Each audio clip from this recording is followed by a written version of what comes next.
Have you ever wished you had a really good way to get back on track after the inevitable challenges that all come our way? We all have bad stuff that happens. Injuries, things happen to loved ones, a job or promotion doesn't go our way. Different things, there's always challenges. That's part of how we overcome those and move forward.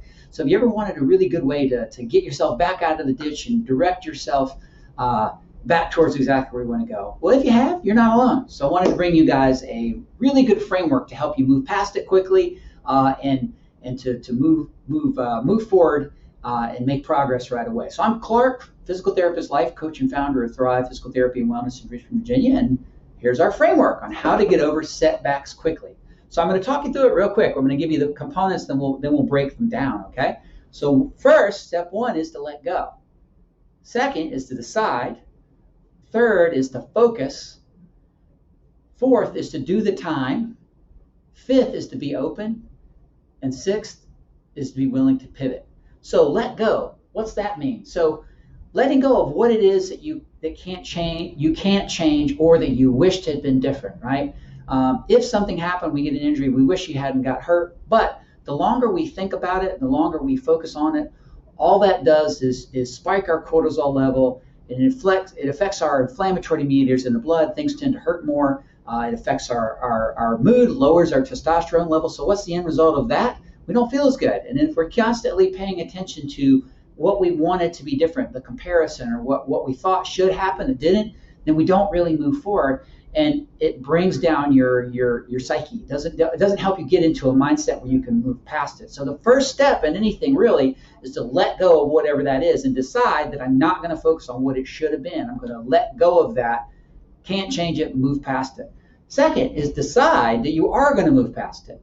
Decide that you're going to learn what you need from that experience. You're going to do whatever you need to do. You're not going to be focusing on it anymore, and you're going to move past it. You're going to have that experience, learn what you're supposed to, and have that experience teach you what it is that you're supposed to learn from that experience, and move on. Decide, put it behind you, close that door, and move past. Use it as a learning experience. If it was a failure in your mind, I think nothing is a failure unless you fail to learn from it. So everything is about practice. Everything's about moving forward. So, but that's in a decision. That's a decision to move forward, and a decision to think about it a different way. The decision to think about it from a growth mindset. Second is focus. Refocus on where it is you want to go. Do you want to get over that injury? Do you want to achieve that? Do you want to change something in your life? Do you want to make that goal? Do you want to get to it? You want to focus on what that is. The clearer you define what that is and what needs to be done to get to that point, the faster you're going to make moves to it. What do you do whenever you want to get somewhere and you're typing in directions in your GPS? First, you have to know where you are, okay? And then second, you got to know exactly where it is you want to go and what you want to achieve and what needs to be done to get there. Then you can come up with the route, the adaptable route that will get you exactly where that is. But the key is to focus on it and then get moving, go towards it. Then you want to do the time. What does that mean? You want to do the time, do what needs to be done to make the outcome what you want. Do what you need, what needs to be done to accomplish that goal, to get over that milestone, to get over that injury, whatever that might be. That usually takes work, usually takes effort. But be willing to put out that work. Be willing to make whatever it was that happened that one of the best things that ever happened to you, so that you learn from it, you move forward, and you do what needs to be done to change the outcome and manipulate the outcome to wherever you want to. So do the work, do the effort, do whatever it is. Then second is to be open.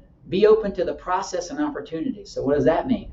That means sometimes things that happen, you didn't get this promotion, but then the one right behind it is much better. Sometimes we don't get the thing that happens, and then later on we learn exactly why that's supposed to happen, what we were supposed to learn from that, and then that better thing that is right behind it. But you have to be open to that process, open to what you learn from that process, open to the next door that opens when one closes, and to be willing to seize that opportunity when it comes up, and then to embrace the process of working through that challenge, working through that injury, wherever that might be. And then last but not least is be willing to pivot. Be willing to change your direction. Be willing to change yourself. So in other words, if whatever it is that you're doing is not working towards your liking and it's not getting you the results that you want, Be adaptable, be willing to change, be willing to figure out different routes to get where you want to go. Be willing to think about something, be willing to change an effort. Like if you get some sort of injury or something that it might not be completely correctable, might be something that you might have for a period of time, or might not be something that you can completely get rid of. I mean, like for instance, something real significant, degenerative wear and tear. Well, you're not going to get rid of a new back, or you're not going to get a new part, but you can change yourself in terms of what you think about that process. You can change what some of your plans. Be willing to pivot towards picking a new exercise that maybe you wanted to be a long-time runner and now you've got this very degenerated hip. Well, you got to be willing to maybe take up biking, willing to change. Be willing to change the thing in yourself that maybe is getting you these recurrent results that you don't love. So there's lots of things that really means, but being flexible and being willing to pivot towards what that is to really get you towards the results you want to go. So anyway, that's the framework for getting over setbacks quickly. Let go, decide, focus, do the time, be open, and then be willing to pivot. Anyway, thanks for listening, guys. Hope you enjoyed the framework, and everybody out there, keep on thriving. Bye-bye, guys.